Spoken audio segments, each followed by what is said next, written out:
ہمارے حضرت کے پاس ایک شخص آیا, اس سے حرمت مصاہرہ کا مسئلہ ہوتا ہے نا, کہ خدا نخواستہ کوئی ساس سے کوئی اللہ نہ کرے ایسا کوئی تعلق ہو گیا تو بیوی حرام ہو جاتی ہے, اس کا ہو گیا تعلق.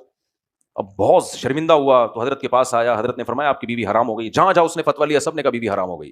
اب غلطی تو اس سے ہوئی, لیکن اس نے کہا ایک گناہ مجھ سے اب ہوا ہے تو بیوی حرام ہو گئی, میں اس سے کیسے ریلیشن قائم کروں.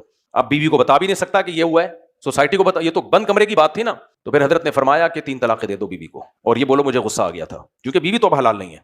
وہ تو اب جب ظاہر ساس سے داماد کا ریلیشن ہو جائے تو بیوی حرام. یہاں لوگ کہتے ہیں بیوی کا کیا قصور ہے, طلاق دیکھو اسلام میں حلال و حرام کے مسئلے میں قصور نہیں دیکھا جاتا. اگر کوئی زبان سے 3 طلاقیں نکال دے تو اس میں بیوی کا کیا قصور ہے. یہ بالکل ایسے ہی ہے, کوئی کسی پہ ٹرک چڑھا دے تو بندہ تو مر جائے گا نا, جو مرے گا تو اس کا کیا قصور تھا. تو کچھ قوانین ایسے ہیں شریعت کے, اسلام میں یہ بغیرتی برداشت نہیں ہے کہ ایک عورت سے بھی ریلیشن اور اس کی ماں سے بھی. بیوی سے جب ریلیشن تھا ماں تو ویسے ہی حرام ہو گئی تھی, ماں سے ریلیشن ہوا تو اس کی وجہ سے اس کی بیٹی حرام ہو گئی.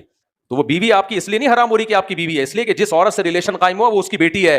اور ایک ٹائم میں یہ نہیں ہو سکتا اتنی بغیرتی کہ ایک عورت سے بھی ریلیشن اور اس کی ماں سے بھی ریلیشن. اب یہ پرلے درجے کی بغیرتی ہے. ہو سکتا ہے بہت سے لوگ اس میں کہیں اس میں بغیرتی کیا ہے, تو بغیرتی محسوس ہونے کی چیز ہے, ایکسپلین کرنے کی چیز نہیں ہے. تو حضرت نے فرمایا اب اللہ کا قانون ہے بھائی, اب بیوی کو کیسے سمجھائے گا کہ یہ ہوا ہے نا, وہ تو ایک بڑا تماشا, تو گناہ پہ ویسے بھی پردہ ڈالنا چاہیے. تو ان کو پھر حضرت نے ہیلا بتایا, اپنے اوپر مسلط کرو, غصہ ہو بولو غصے میں دے دیے. تو لیکن حضرت فرماتے دیکھو خدا کا خوف ہے اس شخص کے دل میں, اس سے گناہ تو ہو گیا لیکن اس گناہ کو یہ کنٹینیو نہیں کرنا چاہتا. تو ایک گناہ ہوا لیکن توبہ کتنی تگڑی ہے, توبہ کتنی تگڑی ہے.